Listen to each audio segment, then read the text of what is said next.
ওই যে এসে গেছে।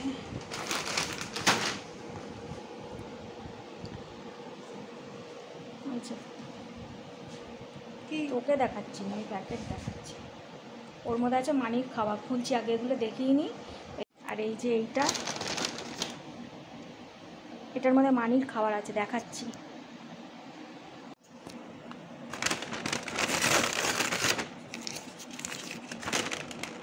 তোমাদের সামনেই, মানে একটুখানি ছিঁড়ে নিলাম, নাহলে ছেঁড়া যাচ্ছিল না। এই যে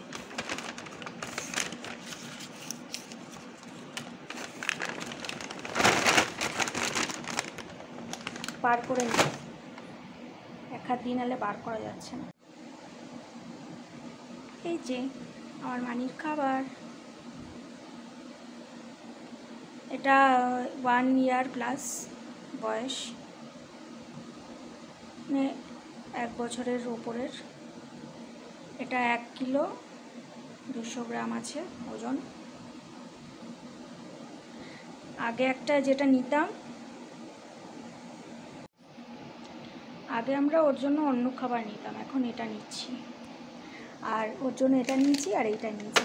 এটা খুব ভালো টেস্টি, মানে এটা ওর ফেভারেট, সেই জন্য এটা এর আগে কয়েকবার নিই। এটা একটু দামও বেশি, সবসময় সেই জন্য নিই না, কিন্তু এটা ওর ফেভারেট, সেই জন্য এটা একটা নিলাম এবারে। ওকে, আমরা যেরকম মাঝে মাঝে মন ভালো করার জন্য এটা ওটা খাই, ওদেরও তো দরকার হয়, তাই না? ওদেরও তো ইচ্ছা করে মনের মতো জিনিস খাওয়ার, নেওয়ার, খুশি হয়।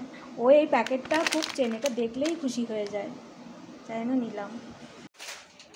সে এখন গরমের মধ্যে এইখানে শুয়ে আছে, এইখানে বাথরুমের সামনেটা, এখানটায় ঠান্ডা ঠান্ডা, ওই জন্য এইখানটা শুয়ে থাকে। এখন ওর ঘুমের ঘোরে, ঘুমের দুনিয়ায় ও এখন অনেক কিছু বলতে আর বোঝাতে শিখেছে। একটু আগে যখন ওর খিদে পেয়েছিল, আমি আর ওর দিদি বিছানায় বসেছিলাম, শুয়েছিলাম, আমাদের কাছে গিয়ে ম্যাও ম্যাও ম্যাও করে ডেকে ডেকে নিয়ে আসলো, এনে ওর ডাব্বার কাছে নিয়ে আসলো, তার মানে খেতে দাও।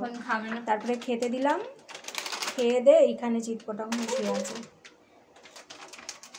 এখন ওর ইন্টারেস্ট নেই, কারণ পেটটা ভরা, আর এমনিতে প্রচুর গরম পড়েছে, সেজন্য এখানে চিৎপটা। ওই যে বললাম না এটা ওর ফেভারেট, দেখেছ? ঠিক এই যে এই যে এই যে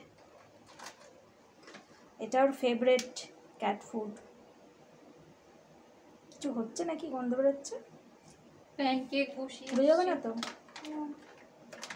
ওট উঠে, আর বেশি দিস না, আর দিচ্ছে না, ওট উঠে খাও। খেয়ে দে, পেট ফুল করে শুয়ে আছে। দেখলে বললাম না এটা ওর ফেভারেট, মানে ওটা প্যাকেটটা দেখলেই ও চিনতে পারে। প্যাকেটের আওয়াজ শুনেই উঠে পড়েছে, এখন খুঁজছে, আরও খাওয়া হয়ে গেল। আর না বাবা, পরে তো বাবা, ঠিক আছে, তোমার জন্য এনেছি, আমি জানি তো ওটা তোমার ফেভারেট। হ্যাঁ হ্যাঁ হ্যাঁ, ওটা তোমার ফেভারেট তো। খুশি, হ্যাপি হ্যাপি, বলে বাবা আমার পাপাটা। হ্যাঁ দেবো দেবো দেবো, তোমাকে দেবো, তোমার জন্যই তো এনেছি, আমার বাপিটা, আমার সন্টু পাপা, সন্টু পাপা। চলো এখন ঘুমাও, ঠিক আছে? কালকে ওকে ওরে বাবা, কালকে ওকে কৃমির ওষুধ খাওয়ানো হয়েছে। ওর পেটের কৃমিগুলো মনে হয় মরেছে। আজকে সকাল থেকে ওর মেজাজটা বেশ মানে ঠান্ডা আছে, অন্যদিন যা রেগে রেগে থাকে, আজকে একবারও আঁচড় কামড় দেয়নি, আজকে গুড বয় হয়ে আছে সকাল থেকেই। সকালে এসে আমাকে আর দিদিকে ঘুম থেকে তুললো, ও তো সকাল সকাল বেরিয়ে যায়, তারপরে ঘুরে ঘাড়ে এসে খায়, এসে আবার ডাকলো ওঠো, আমাদেরকে উঠিয়ে তারপরে নিজে শুয়ে পড়লো আবার সোফার তলায়। মানে বাইরে প্রচুর গরম ছিল তো, আজকে সারাদিন বলতে গেলে এখানেই রয়েছে, কাছাকাছিই রয়েছে, কোথাও যায়নি, প্রচুর গরম পড়ে গেছে হঠাৎ করে।